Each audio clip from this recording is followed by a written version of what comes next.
ஆனால் தமிழ்நாட்டில் அரசியல் நேர்மையாக நடக்கல. அதனால் அது பெரிய தினமும் அப்படியே ஓட்டிகிட்டே இருக்கிறோம். நிறைய காம்ப்ரமைஸ் பண்ணோம், அரசியல்லாம் வேறு வழி இல்லை, அதையும் செஞ்சுதான் ஆகணும்.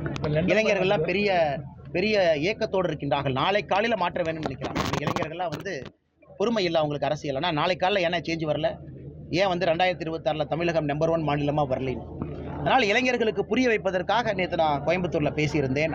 அரசியல்னால் பொறுமை இருக்கணும், நிதானம் இருக்கணும், சகிப்புத்தன்மை இருக்கணும். ஜனநாயகம் சில இடத்துல ஃபஸ்ட் கியரில் ஓடும், சில இடத்துல 5th கியரில் ஓடும், சில இடத்துல 3rd கியரில் ஓடும். அதனால் சகிப்புத்தன்மை இருந்தால் மட்டும்தான் லாங் டேர்ம் இது போக முடியும்.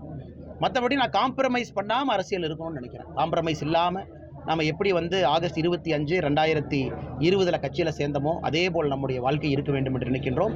அது டெய்லி நடக்கக்கூடிய போராட்டம் தான். ஏன்னா சமுதாயத்தோடு போராடுறீங்க, வெளியே போராடுறீங்க, எல்லாத்துட்டையும் போராடுறீங்க. இது ஒரு அரசியல்வாதிக்கு இருக்கக்கூடிய பிரச்சனை. அதில் செல்ஃப் காம்ப்ரமைஸ் ஆகாமல் போகணும்னு சொல்லுவோம். அரசியல்னா வேகமாக காம்ப்ரமைஸ் ஆகிட்டோம்னா நாம் இதுக்கு அரசியல் வந்திருக்கோம்.